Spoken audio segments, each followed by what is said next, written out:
আমরা যখন 5ই আগস্ট কেন্দ্রিক আন্দোলন, জুলাই কেন্দ্রিক আগস্ট কেন্দ্রিক আন্দোলনটা যখন করি শেখ হাসিনা সরকারকে পরিবর্তন করার জন্য, সেইটার মূল জনগণের নেতৃত্ব যেটা ছিল 15 বছর যাবৎ, সেই মূল নেতৃত্ব ছিল খালেদা জিয়া, বিএনপি এবং তারেক রহমানের।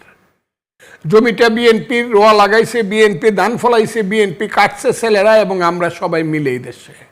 আমরা চিন্তা করছিলাম একটা স্লোগান বাস্তবায়িত হবে, এক দফায় এক দাবি, শেখ হাসিনা কবে যাবে।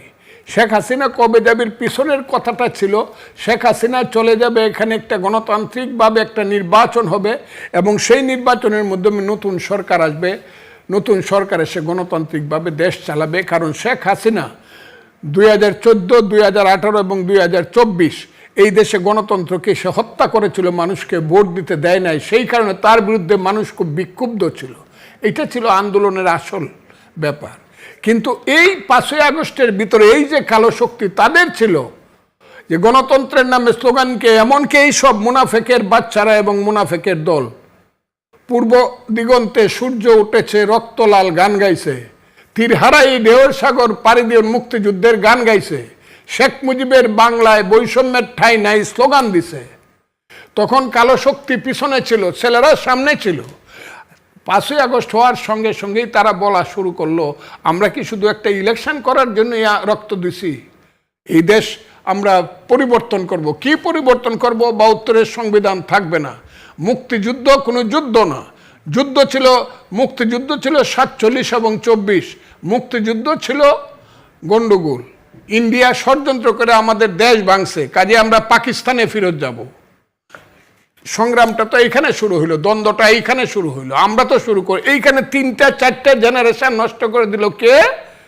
যাকে আমরা মনে করেছিলাম বাংলার মহান সন্তান জনাব মোহাম্মদ অধ্যাপক ইউনূস, উনি সমস্ত জিনিসটাকে সর্বনাশ করলেন। উনি 4 জেনারেশন, আজকের জেনারেশন, আগের জেনারেশন, এখনকার জেনারেশন যেটা এনসিপি করছে, এবং তার পরবর্তী সময়ের 2টা জেনারেশনকে ধ্বংস করে দিলেন একটা ভুল পথে। এখানেই একটা প্রশ্ন, এই যেই ছাত্ররা, যেই তরুণরা যারা এই রকম একটা বিপ্লব অথবা গণঅভ্যুত্থান বা আন্দোলন ডিজাইন করতে পারে, যারা পুরো দেশের নেতৃত্ব দিতে চায়, যারা বাংলাদেশের রাজনীতির পথ পরিবর্তন করতে চায়, তাদেরকে একটি মাত্র ব্যক্তি কোনো একটা কথা বলবেন অথবা তিনি যা বলবেন তা কিছু তারা বিশ্বাস করে নিবে, এই জায়গায় কি আপনার মনে হয় না যে এখানেও আসলে নীতিগত পার্থক্য অথবা একটা মিল বা মস্তিষ্কের একটা সংযোজন রয়েছে? এই যে আপনার এখানে বসে আছে, আমি এখানে যদি কোনো কলেজ থেকে তাকে, ভালো ভালো কলেজ যেগুলো প্রাইভেট ইউনিভার্সিটি, নর্থ সাউথ বলেন, জি, ইস্ট ওয়েস্ট বলেন, প্রাইভেট কলেজগুলো বলেন, ওখান থেকে হাজার হাজার ছাত্র যে বের হয়েছে, তাদের মাথায় তখন একটা জিনিস দেওয়া হয়েছিল যে হাসিনা চলে যাবে, ফ্যাসিস্ট ধ্বংস হবে, স্বৈরতন্ত্র চলে যাবে, গণতন্ত্র আসবে, তোমরা ভালোভাবে থাকতে পারবা এবং তোমরা মেধার ভিত্তিতে চাকরি পাইবা। এই স্বপ্নটা দেখানো হয়েছে। আজকে জাগতো তারা কলেজে, ইউনিভার্সিটি যেখানে যায় এখানেই গণপিটুনি খাবে।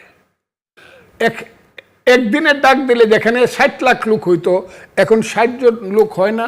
কারণটা হলো এখন বুঝতে পারছে এই ছেলেগুলা নেতা ছিল না, তারা ছিল অভিনেতা।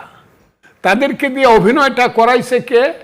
ওই যে সিরাজউদ্দৌলা সিনেমা হইলে পরে এটা ডাইরেক্টর থাকে, পরিচালক থাকে খান আতাউর রহমান আতা, উনি আনোয়ার হোসেন রে বানায় সিরাজউদ্দৌলা বাংলা, বিহার, উড়িষ্যা বলার জন্য। সিনেমা যখন দেখায় তখন মানুষ মনে করে আনোয়ার হোসেন বুঝি সিরাজউদ্দৌলা, কিন্তু আসলে আনোয়ার হোসেন তো সিরাজউদ্দৌলা না, সে অভিনয় করতেছে। এই ছেলেগুলাও নেতার অভিনয় করছে, এবং নেতার অভিনয় করছে বলে এই ছেলেগুলা আঙ্গুল ফুলে কলা গাছ, কলা গাছ ফুলে বট গাছ, বট গাছ ফুলে জোড়া, এদের একটা ছেলেকেও কেউ বিশ্বাস করে না। মানুষ থুতু দেয়, ঘৃণা করে, প্রত্যেকটা এমন ঘৃণা করে, এটা অকল্পনীয়। পুলিশ ছাড়া কোথাও গেলে গণপিটুনি এমনভাবে খাবে, তারা রাস্তায় পড়ে থাকবে, কুকুরের সাথে কেউ টেনেও তুলবে না। যে ছেলেগুলোকে একসময় মনে করতো বাংলাদেশের শ্রেষ্ঠ সন্তান আমাদের আজকের প্রজন্ম, সেই ছেলেগুলোর সঙ্গে এখন ভাদ্র মাসের ওই যে রাস্তায় যে কুকুর পরে থাকে, এদের তুলনা হয়। এরা তো ধ্বংস করে দিছে। যাদের 100 টাকা ছিল না, এখন 100 কোটি টাকা আছে। যারা 10 টাকা দিয়ে গাড়ি চলতে পার, রিক্সায় চলতে পার, বাসে চলতে পারতো না, তাদের এখন 100 কোটি টাকা আছে। কিন্তু তারা তো